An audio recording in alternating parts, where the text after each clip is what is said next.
Anjar Gandhidham highway પર આવેલ એક ઇલેક્ટ્રોનિક આઇટમ બનાવતી કંપનીમાં આગ ફાટી નીકળવાની ઘટના બની હતી। અગમ્ય કારણોસર આગ ફાટી નીકળતા આસપાસના વિસ્તારમાં અફરાતફરીનો માહોલ જોવા મળ્યો હતો।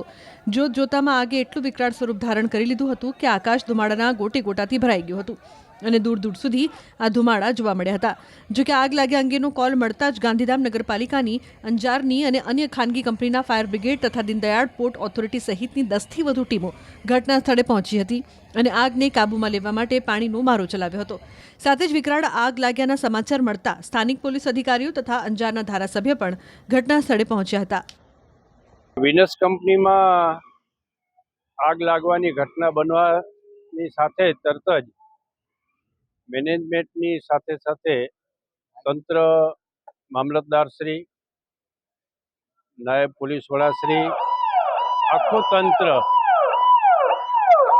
બચાવ અને રાહતમાં પહોંચી આવ્યું છે। આગ બુઝાવવાની કામગીરી યુદ્ધના ધોરણે ચાલી રહી છે। અત્યાર સુધી પ્રાથમિક અંદાજ પ્રમાણે કોઈ માનવ જિંદગીને કોઈ પ્રકારનું નુકસાન થયું નથી। તંત્ર પણ લોકોની સલામતીને ધ્યાનમાં રાખીને કોઈ પણ વ્યક્તિને કોઈ પણ પ્રકારનું નુકસાન કે ઈજા ન થાય એને પૂરેપૂરા સતર્કતા પગલાં લઈ અને જે આગ લાગી છે એને બુઝાવવાની દિશામાં યુદ્ધના ધોરણે પ્રયત્નશીલ છે।